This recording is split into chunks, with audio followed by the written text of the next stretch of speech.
I'm doing Okay. my best. Well, good. Well, thank you, Mary. Well, welcome everyone to the Revolution 250 podcast. I'm Bob Allison. I chair the Rev 250 Advisory Group, and I teach history at Suffolk University. And our guest today is Mary Stockwell.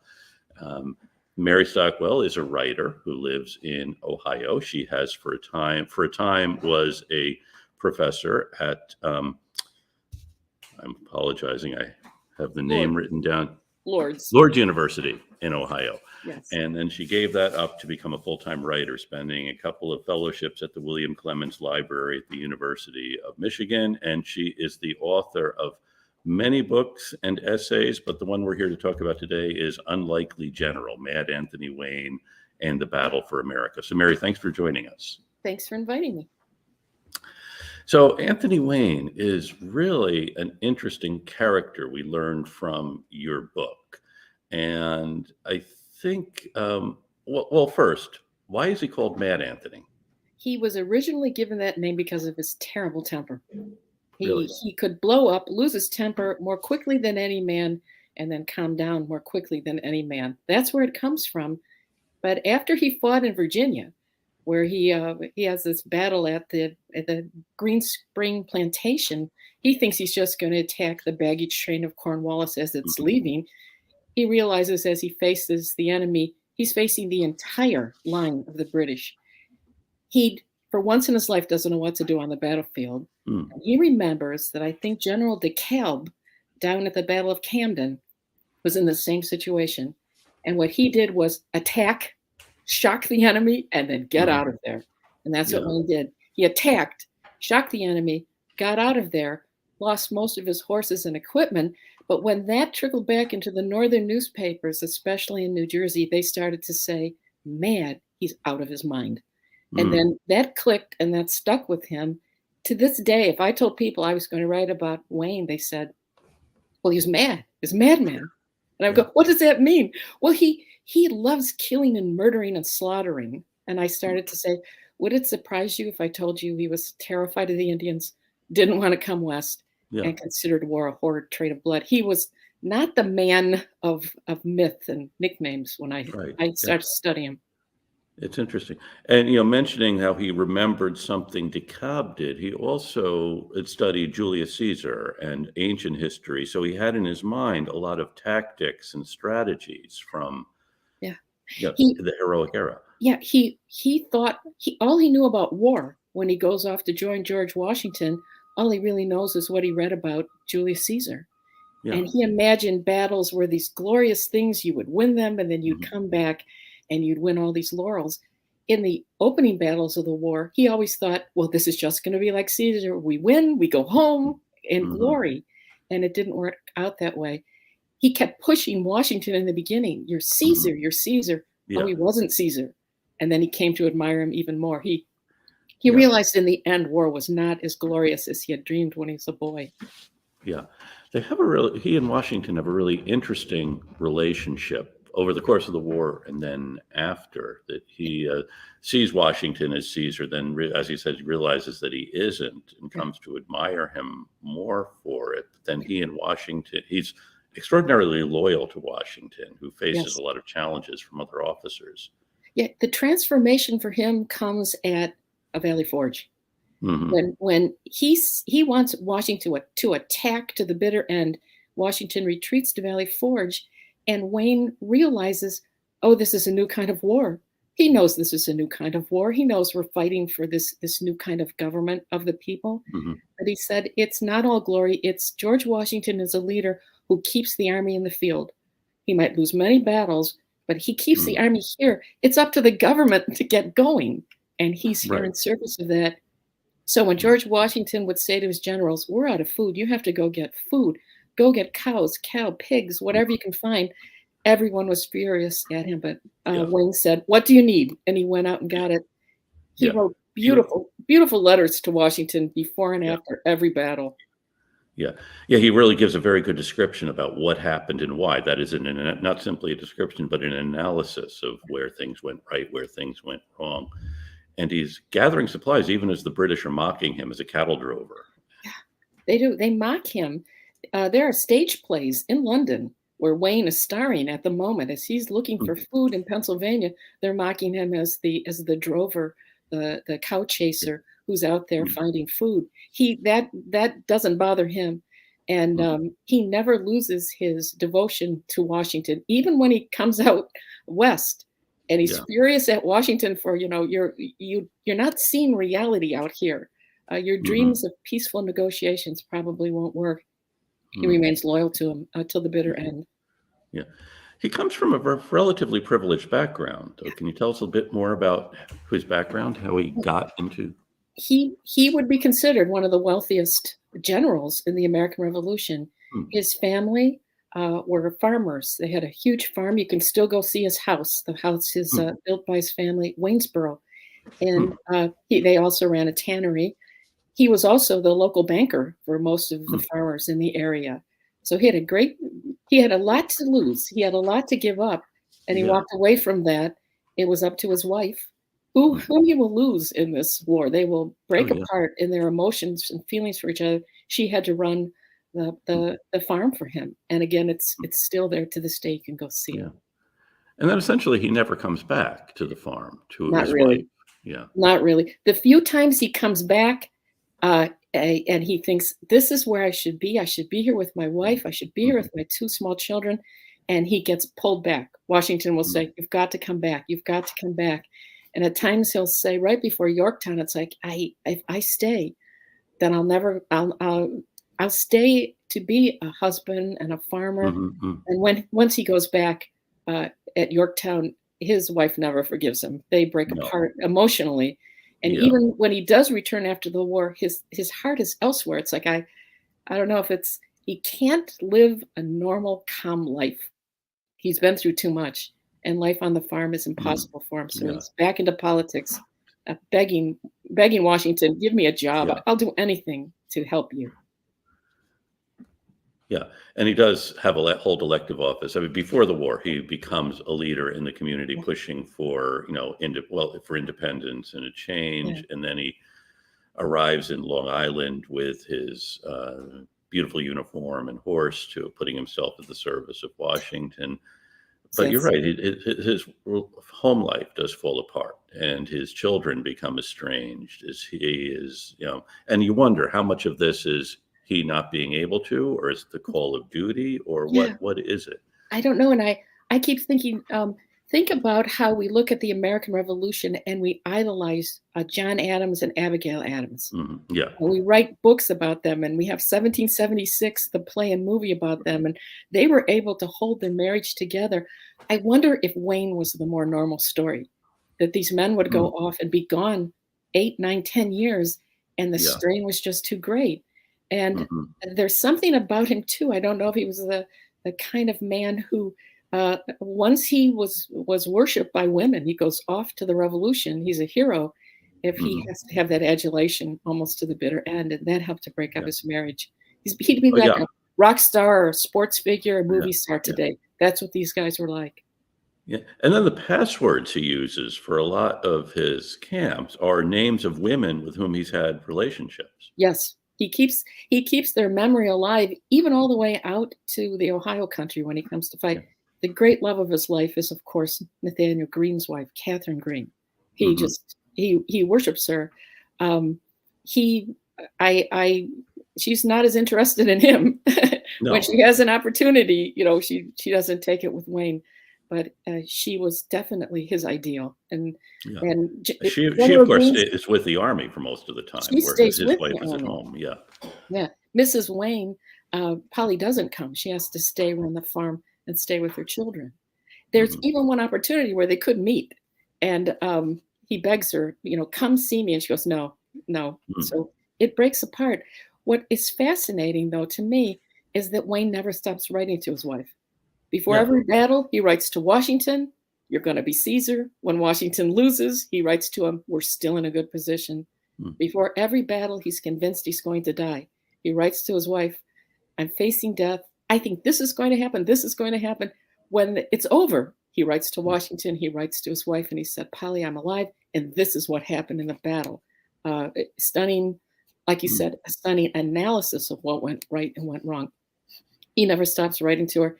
And when he learns, he's coming down the Ohio River to Fort Washington to fight, Mhm. possibly out west, and he Mhm. learns that she's dead. He goes into a depression uh, that he never comes out of. He's been haunted by it for some time, but I think the guilt of, Mhm. I gave up my family. I gave Mhm. up my life. His daughter says to him after the mother's dead, "Why did you leave us? Why did Mhm. you do this to us?" And he said, I loved someone more, and that was America. He thinks of her Wow. as a woman. Wow. I've gone to defend this faithless woman, and I serve her the Mhm. best. It's very, Wow. very imaginative, more romantic, like post-French Revolution Right. romantic than the more rational founders are. Right. We're talking with Mary Stockwell, author of Unlikely General, Mad Anthony Wayne, and the Battle for America. Now, the way you frame this book is really interesting because it is the focus really is the campaign in the early 1790s that leads to the battle he calls the Battle of the Rapids. We call the Battle of Fallen Oh, timbers. Timbers. But throughout you're building on the memories of what happened. It's really very well done. It's just as a literary work, it's terrific. So I wonder if we could talk a bit more about, Well, that campaign in the 1790s when yeah, you make clear he's not Washington's first choice, nor his second choice, nor no, probably his third choice or to a lead 16th this choice. operation. Yeah, And 16th. Yeah, can I just say about how I structured it? I kept yeah, saying to myself, how do you bring to life a man who is such a nickname? Who yeah. people, if you say his name, they don't know him. And I Hmm. said, I don't want to do a cradle to grave. I want to kind of shock the reader and throw them Hmm. into a world that Wayne knew in the 1790s. And almost like a movie, I think we should be writing more like this as historians. Yeah. Flashback, use the flashback and Hmm. show how his past brought him to this moment.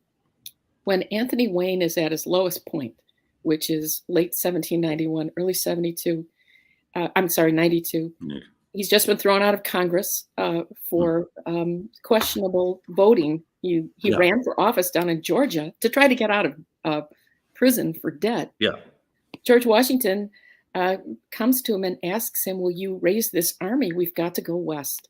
Hmm. We're trying to cross the Ohio River.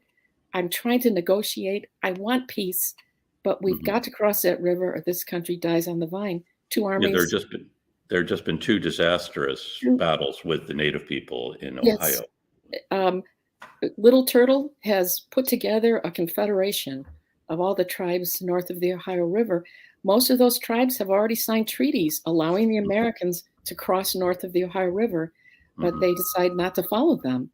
Hmm. And Little Turtle puts this confederation together with the full support of the British, who are still in Detroit. And Hmm.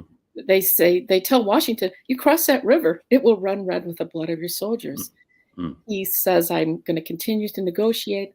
We lost Harmer's army. We lost St. Clair's army. Wayne, Yeah. raise a third army for me. Get out Yeah. to the west, train them, hold them in readiness. I'm going Hmm. to negotiate, negotiate, negotiate. If you have to be sent against them, you've got to win. Hmm. Or this country is not crossing the Appalachians or not crossing the Ohio River." Hmm. He doesn't like Wayne. He's never as fond of Wayne as Wayne is of him. He knows he drinks a bit too much, womanizes a bit too much, is very sick, uh, Hmm. has this scandal of being thrown out of Congress Yeah. because his followers stuffed ballot boxes to get him elected in Georgia. This man is rock bottom. Oh And yeah. I Yeah. think of him, a man like him today, with at the tweet storm that would Mhm. Yeah. never allow Washington to appoint him. But uh, he asks Wayne, "Will you help me?" And Wayne says Hmm. yes. And Wayne has the trauma of his life ahead of him to build Mm. this army. That's my main story. And then we Yeah. flash back to everything he went through to get to that point on that Yeah. awful campaign in Ohio. Yeah. It's and maybe we should talk a bit about what he does go through before that because it is really a great part of the story of the revolution. There are a couple of episodes for which he's known well, the Paoli in Pennsylvania and also Germantown. He's part of both of these, and they don't really redound well to his credit, or at It's least Paoli doesn't. it's interesting. how much he does do well for Washington that Washington doesn't remember. He can retreat as well as any general. He saves us at Three Rivers. Yeah. Um, at Brandywine, he certainly realizes that this is a feint coming across, Brandywine Creek. He tries to tell Washington, the British are crossing farther north. They're going to surround us and capture us. He doesn't listen. Yeah. I think at Germantown, I got to give him credit. I'd say he's the one general who gets in position in this awful complex battle, but there's chaos. But it's interesting when they're fleeing. Who does George Washington say? You get in the rear and protect us. It's Wayne. Right. Yeah. Paoli, he makes an awful mistake. And one thing I realized about him is Wayne had the ability to see contingencies. He would say, here are all the possibilities of what might happen. When he was young, he picked a possibility too soon. When he was older, he waited for things to, okay, things are unfolding. This is it. I take that action. At Paoli, he was convinced that he was going to do more than just go after the baggage train of the British. That's what Washington said. Stay in the rear, maybe grab the baggage train. He gets all caught up in this belief that no, somehow when I attack, the British army will turn. Washington will come riding back. We will have this spectacular battle. I will be the hero. Washington is the hero, and the war is over. Right. When he's up in the hills watching the British army, people come to him and they say, they know you're here. They know what you're planning. Get out of here. Get out of here. Luckily, he does put a few guards up ahead of him, and he is stunned when it's as he was warned. The British turn and attack his men in the middle of the night. And he claims, well, I got him out of there. We retreated quickly. I didn't lose as many men as maybe I should have. But to this day, it's considered the Paoli massacre. Right. And when Washington's trying to decide, he's looking at all his generals to go west to fight the Indians, possibly.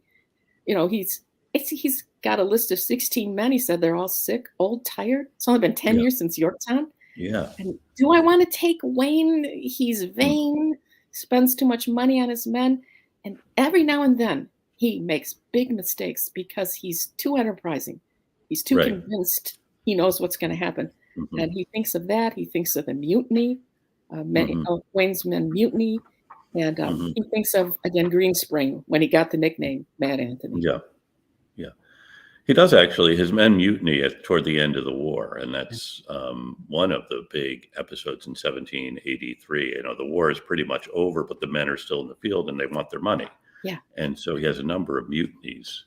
Yeah, and he has one in 1781 at the start of the year. He's convinced, my men haven't been paid. They're very unhappy, but I can use my money. And so, you read his papers, all the food he's buying for them. He's getting them, he's buying them wine. He's getting them cheese. They're celebrating from Christmas to New Year's. My men will never turn on me.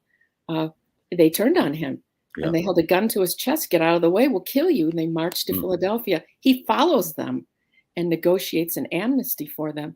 But that bothered Washington because Washington said he tries too hard to get his men to love him. You got to crack the whip. And if I send him out west, where I've lost, again, 2 armies, will I end up getting messages like he does at the start of the book that St. Clair was massacred? Will I get a third message coming to tell me Wayne has been massacred because he's been foolish? He doesn't know how much Wayne has changed, primarily because of that Georgia campaign. Right. Yeah, we're talking with Mary Stockwell, author of Unlikely General, Mad Anthony Wayne in the Battle for America. And the one thing he really does differently this time is spend almost a year training the men for what they're about to face before they go to Ohio. Yeah, he's a changed man. He has a physical and nervous breakdown in Georgia after Yorktown. He comes out of that barely, more cautious, still enterprising, but he will never take a risk with his men. And it takes him 2 years to train them. He goes to Pittsburgh. He gets a camp at Legionville. He comes down to Cincinnati. He goes up to Fort Greenville. Now, Washington is behind the scenes telling him where to move. He negotiates for 2 years to try to get peace. But Wayne takes 2 years to train his men. And he does that because he has such immense respect for the Indians he's going to face. He said, these are the greatest warriors. They're brilliant strategists. They are genius diplomats. They know this country. And they pick the day, the place, the time to strike. And you better be as good as they are. And you've got to win because there's a psychological fight that goes on out here. And so he trains his men. He said they can't shoot, they can't march, they can't follow orders. I can fix that. But he discovers the greatest problem he has out west is they're terrified. So they're absolutely terrified of these warriors, coming their way. They are the power on the continent at the moment, with the British behind him. So he has to figure out, how do I teach them not to be afraid? And how does he? He promises, if we're marching in your country, I'll build fortifications around you in a matter of hours. But the main thing he comes up with, because he's so imaginative, he said, we've got to beat them up here first. If you imagine you can defeat them, you will. If you think you can't, you won't. So starting when he comes out from Pittsburgh and sets up Legionville in 1792, every Sunday afternoon, he takes his men out along the river, whatever river they're on, usually the Ohio, whatever countryside they're at. He dresses half the men perfectly as soldiers. He allows the other half to dress as Native Americans. And then they have mock battles. They fight without bullets, without lead. They fight just with powder. The first time he tries this, he writes to Knox and he said, you would think we were in a real battle. It was so amazing.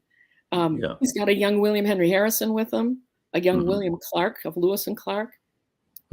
He's training a whole generation of men. And he said within, 2 years, he does that every Sunday. And he said, you can't be afraid. The few times that they are almost attacked, and once it happens out in Ohio, the men flee. He goes nuts after all my training, all my promises to you. And he, at one point, he marches in front of his men. He calls them together. And he said, all right, I keep telling you, we can't be afraid. Once they strike, you stop, and you must fight, and we must win. We're not fighting for us. We're fighting for the United States of America. This revolutionary nation has to go west, has to grow. If it dies here in Ohio, we're locked, behind the Appalachians. There will be no U.S. But he up on his black horse in front of his men, and he says, okay, if a battle finally comes, if the men at the front of the line run, the men behind them will shoot them. And he goes through infantry, like dragoons, artillery, one after the other. The line behind the one who runs will fight. We'll kill them first. And he says, if everybody dies, if everybody runs, he said, we all die. Yeah. We're up against a tremendous group of people. I think that's the thing that when I talk about Wayne, when I give lectures across the country, people are most stunned that he had utmost respect for the men he was facing. Yes. He said, you must be on a par with them, or we will never win. But it was this new, broken down, very depressed man who had lost everything, who is training these men for 2 years. You were saying earlier that he does give one of the best records of the trauma that men like Wayne faced in fighting the war. And, over the years, we really have sanitized the Revolutionary War, not seeing that dimension. Oh my gosh. I think we think of the Civil War was difficult. World War I was difficult. Vietnam was difficult. But I always say the revolution was like wrapped up in a pretty package with a beautiful bow. And I think there was Saratoga, and then there was Yorktown, and everything was so perfect and happy that men were in the field, that they would leave their families, often young families, not worry about money or their children or their wives. And they'd be in the war for lead up to it, 9 to 10 years, like Wayne, and that he would see the suffering of his men, and that would break him in two. I didn't learn the revolution that way. I never thought of it that way. Can I tell you one story about Yorktown? Sure. Yes. To me, this was the dividing line between the younger idealistic Wayne and the more broken Wayne. When he's at Yorktown, it's his job to go out in the middle of the night and on his belly and in the rain. He has to direct the final construction of the trenches where they will have the artillery shooting. He gets shot accidentally by Lafayette's men. He never recovers. But they win the Battle of Yorktown. And when he is standing on the, they're going out to the surrender field, the road to the surrender field, he lines his men up on one side. The French are on the other. They're watching the British and they're watching the Hessians pass in front of him. He looks across the way at the French, beautifully dressed, satin, silk flags. He looks down at his men along the road. He said, they're barefoot. They don't have shoes. Some of them are hiding because they barely have enough to cover themselves up. Many men had to stay in their tents. They literally are in their underwear. And that just, what is wrong with this country? That we would come out here and fight, and we would stand here in this humiliated way. And he begs Washington, I'm going home. I'm done with this. I have children to take care of. Washington says, no, you're going to the Carolinas. And he will end up then in Georgia, where he really fights quite an unknown campaign just to push the British out of Savannah and to hold this state together that has fallen into, it's really fallen into a kind of Hobbesian, every man for himself world. Yeah.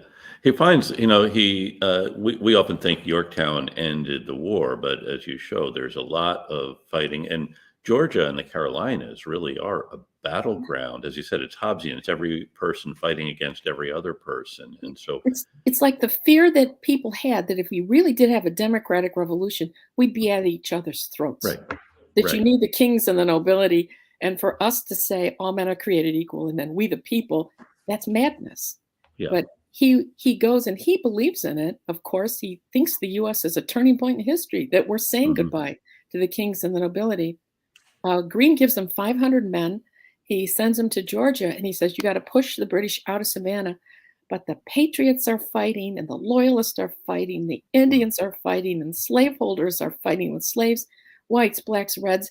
It is such bloodshed in the backcountry. They're not even fighting this revolution anymore. So he said, somehow you've got to push the British out, and you've got to maintain the peace. Get people to stop hating each other. And you've got to make sure that Georgia we control it. So when we're at the negotiating table in Paris, we get to keep Georgia. Right. And that's exactly what Nathaniel Greene's doing in the Carolinas. We got to hold this place so that at the negotiating table, North, South Carolina, Georgia become states in the United States. And his letters to his wife in Georgia, I think, are literature. They should be studied alongside great writers in American history. He was a tremendous writer. And he writes this, I'm satiate of this horrid trade of blood. I'd rather save Indians, blacks, whoever comes my way, rather than kill. It's got to stop. And then he descends too into nearly assassinated by the Creek Indians. Almost doesn't quite lose his mind. He'll save Savannah. He'll push the British out, and then he goes back to North Carolina and collapses in a fever and suffering. He never quite comes out of it. Nathaniel Greene has to pull him out of it. Wow. And even then, he won't go home. He goes back to Georgia. I think he's the last person to leave the revolution. Leave, go home. It's over. Well, have any of his letters been published? I mean, they really are extraordinary what you have included. Many of his letters were published. They were published by the Historical Society of Pennsylvania about 100 years ago. You can read those. I had stumbled onto a letter of Wayne in the Toledo Public Library. Really? This is how this started. In 1789, he writes to Madison. Madison is he's going to run Congress. The Constitution is just in place. And Wayne writes to him, he describes what's going to happen on the southeastern frontier. I'm reading it and I'm going, but that's exactly what happened on the southeastern frontier. How did he know? So I read his published papers, again, starting with the collection done by the Historical Society of Pennsylvania. Then I went to the New York Public Library and I read George Bancroft transcribed about 500 of his greatest letters. I had a Gilder Lehrman Fellowship to do that. That's like the Rosetta Stone because Wayne has horrible handwriting. You go and you read Bancroft's gigantic, gorgeous handwriting, then you can translate like the letters elsewhere. To me, it's a tragic thing that Wayne's letters, he hasn't been published like Nathaniel Greene has been. And Interesting. I once met an editor of the Washington papers. I was giving a paper on Wayne, my first presentation on him at West Point for a big conference. I'm talking about Wayne said this, Wayne wrote that, and this young editor slammed his fist on a table and started yelling at me. How can you read his handwriting? We can't read it at the Washington papers. How can you read it? He was so impolite, I didn't tell him that the secret was George Bancroft's papers. Read those first, and you will learn. You will be able to translate his letters. Interesting. That is one of the real dilemmas we have when someone's handwriting isn't very good. And you can see his. He never used a secretary. He wrote them, and he would write drafts and drafts of his letters in this rapid fire handwriting. Then he would get one closer to readable, and he would send that. He read novels, he read plays, he was very literary, and you can see the structure of his letters. There's like rising, falling action as he's making his arguments. But interesting. I don't know if we think of the founders as writing this way. They're very can be very dry. They want to be rational. He's writing more the way we write today. And our language, again, changes after the French Revolution. The Romanticism comes in. You start reading somebody like Andrew Jackson. Andrew Jackson sounds more like us. It's more emotional, more colorful. Yes. That's the way we write to this day. Wayne's already on that curve. Interesting. We're talking with Mary Stockwell, author of Unlikely General, Mad Anthony Wayne, and The Battle for America. Now, you've also written a book on the other Trail of Tears, the removal of the Ohio Indians. And as you've said, he is fighting against this Indian Confederation, and Little Turtle has inflicted the biggest defeat the United States Army has ever faced against General St. Clair. And I'm wondering and you do a good job in the book presenting the story from every side. And I'm wondering what the other side may think about Anthony Wayne, that is the native people who are in Ohio today, or their descendants. Well, I have to say, I don't find anybody today, I don't think Americans of any background know our history too well. No. And I think today, the general thing is like if I go to give a talk, say at a battlefield, and everybody's dressed up playing their parts, I'll meet the young guys dressed up like Native Americans, and they will come up to me and they will say foul, horrible things about Wayne. And I want to say, you're very, very contemporary. That'd be great on TikTok today, but that doesn't match what your ancestors or the people you're portraying said. Well, Wayne was extremely well respected by the tribes. They thought he was. He fought them as a man. He fought them with respect. Once the war was over, and he has to come back and get all the, Jace Treaty is signed. He has to come see the transfer of the forts. The Indians come to meet him by the thousands and thousands. Blue Jacket is his friend. Little Turtle is his friend. He tells them, be careful. They're going to come after your land swiftly. So negotiate properly for this. Win what you can. And when I did The Other Trail of Tears, and I had to look at all the roles of all the people who went west, you'd be surprised how many children were named Anthony Wayne among the Ottawa, the Wyandot. So that generation who fought him respected him. And I discovered something. They often say that,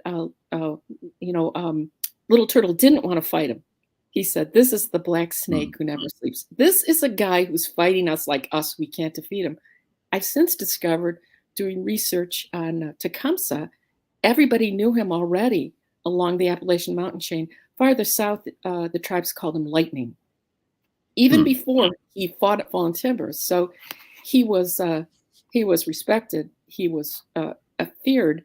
And I found that most Native Americans in the past, if you defeat them honorably and fairly and treat them with respect at the negotiating table, they're considered quite heroic. But that's very un-21st century to say. Right. We project our black and whiteness of this side is evil, that side's perfect back, and that's not how it was. They didn't see him as a fool like a St. Clair. They saw him as almost one of their own in terms of how he fought and how he negotiated. Mhm.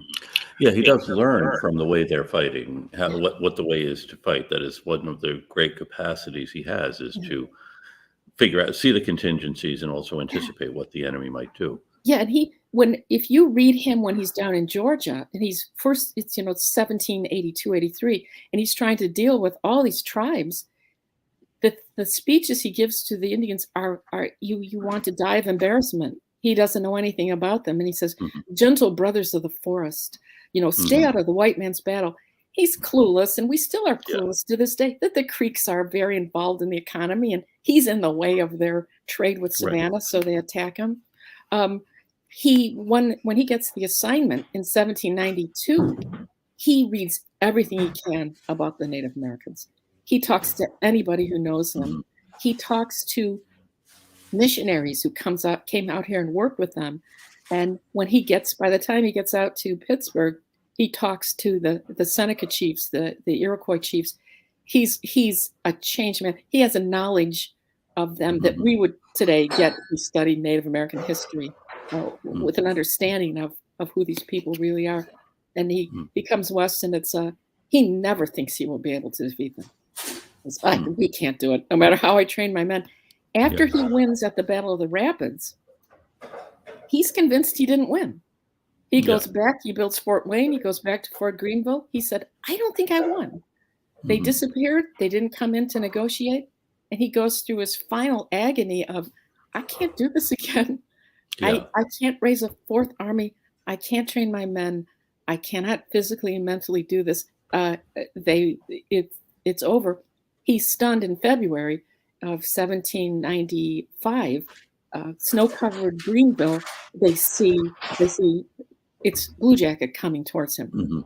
on Mhm. horseback with a white flag of truce, and says it's over. Something interesting too. Again, your question about what did the Indians think of him? The term that was the northern tribes used for him after Fallen Timbers was the wind. They said, Hmm. "He's the wind." And he's sitting in Greenville for a year waiting for somebody to come negotiate with him. And his soldiers will be writing to him from the other forts, and they'll say, "He's up. They're here. They're looking for you. They've come to the gates of Fort Wayne. They want to meet the wind. They want to Hmm. meet this man who was Mhm. able to defeat them." It's quite a chilling story. It really is. It really is. Yeah. We're talking with Mary Stockwell, author of Unlikely General, Mad Anthony Wayne, and The Battle for America. Tremendous book, very well nuanced. It gives us such a great picture of this period and these people who were involved in it. It's And I'm like, when I write, I say, don't write a narrative up here where you're so smart. Get the boots on, stand right mm, with those men and women, and you do your best to understand what everybody was passing through, and try to mhm, write the story from everybody's point of view. I think mhm, that's democracy in action, and it's mhm. not easy to write that way, but you No, got to have that "you are there" quality. So, but really I good. think all of us historians, we aim for that. We try Yeah, hard. yeah. You have the advantage of having grown up and spent most of your life in this 12 by 12-mile area where much of this happened, the Battle of Fallen Timbers, Yeah. Fort Miami, Fort Maumee. And so do you see it differently now that you've spent so much time writing about the battle? I I I come from a very imaginative people. Irish on my father's side. They know every terrible thing that happened to him since probably William the Conqueror, and we heard Right. about it every Thanksgiving. Yeah. My mother was an actress. She was Mm, Bohemian and Polish, and they were wild storytellers. So I grew up as an immigrant child in the Maumee River Valley. And they were great storytellers, and they loved everybody. I knew there was something called the Battle of Fallen Timbers. I knew about Anthony Wayne. His name is everywhere. The main street that leads out of Toledo to the big suburbs, Anthony Wayne Trail. I really didn't know anything else about him besides that name. We also have Anthony Wayne Plumbing, we have Anthony Wayne Vet. So it was a joy to me to actually yeah. learn, oh my gosh, this is not the madman I heard about. Hmm. This is, I think, the best writer I ever read in the Hmm. Revolutionary era. And I'm very aware that, the life I have right now is because all these people did all these actions. And to be an American is to try to have all these competing groups and people, e pluribus unum. Somehow we got to be one. So Mm, I come from a long line of dramatic storytellers, and I mm, always was aware. I know the Indian names are everywhere, but we don't know who they are, and they are my ancestors. mhm. And we got to start. If I could tell everybody that everybody back there is your ancestor. Right. Little Turtle Wayne, start telling the story of America, and as conflict resolution and moving forward. I hope always to something better, because I felt Yeah. here I am, this immigrant kid. I got a Mm. PhD in history. My great grandmothers were laundresses. They did Well, laundry to survive, and I yeah. have the state of Ohio paying my way through to get a PhD. I'm forever grateful. What a story I've come from. But it's a tremendous place to grow up, Northwest Ohio, especially Toledo. That's great. By the way, my sister lives in Wayne County, West Virginia, and Oh my gosh. my son has spent time in Wayne Township in Michigan. So Anthony Wayne's name does live on throughout That's right. that Ohio River. In like Wayne State University. I mean, I tell Yeah, people that you understand that why this man was so important. We're here mm, because of him, and he was not a madman, and he right. was not a. Towards the end, I know he has to win a battle, but this is not a Mm, man who wants to kill and slaughter. He wants to figure out a way for all of us to live together. right. Yes. As does Little Turtle ultimately, and Blue Ultimately, Jacket and yeah, Joseph Brandt. I mean, as you said, they all are our ancestors and all yeah. are part of this story.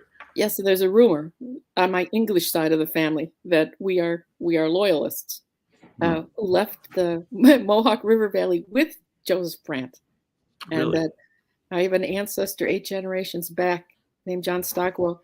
He was fighting with the Shawnee at Mm, Blue Licks. He was fighting with the Shawnee at Fallen wow. Timbers, and he fought with Tecumseh at the fall of Detroit. So I'm like going, no Mm. wonder that side of the family was so quiet at all our gatherings. Uh, well, thank you. And you have an essay coming out about Tippecanoe with, It's going to be that the great campaign of 1840 was almost like Americans watching a movie, an hmm, epic film, an epic poem about the battle between the next generation down, Harrison and Tecumseh, who hmm, were fighting as young men across from each other at Fallen Timbers. One more big war is coming, and it will be led by Tecumseh, the last hmm, man to leave the battlefield, and it will be fought by he'll be defeated by Harrison, hmm, who's very much like Anthony Wayne hmm, in contingencies, and respecting his opponent. He respected Tecumseh far more, I think, than Tecumseh respected him. But it's a great story. It's about trying to reimagine the excitement of this campaign as listening to an epic poem. right. Hmm. Well, we've been talking with Mary Stockwell, author of Unlikely General, Mad Anthony Wayne and the Battle for America, as well as other books. So thank you so much for joining us, Mary. Thank you so much for writing this tremendous book and Thank you for telling having this me. story so well. And thanks for what you guys are doing. I think this is tremendous to have this great podcast. So Well, best thank you. wishes as we're Thank getting you. ready for our big 250th celebration. Best wishes to Right. you. Well, thank you. Thank you. And I want to thank all of our listeners, as well as Jonathan Lane, who is our coordinator and puts this together. And every week, I like to thank folks in different parts of the country or the world who are tuning in regularly. And so if you are in one of these places, send Jonathan Lane an email, jlane@revolution250.org, and get connected with us. He'll send you some of our new Revolution 250 refrigerator magnets and other things. And That sounds good. we'll send you some too, Mary. Oh boy, And thank you. My refrigerator's crowded with like I know the Battle of Saratoga's up there. okay, good. So this week, thanks to folks in Marietta, Ohio, and Marietta, South Carolina, and Camden in South Carolina, Kennesaw, Georgia, and Canadensis, Pennsylvania, and all other places where you're listening. Thanks for tuning in. And now we will be piped out on the road to Boston.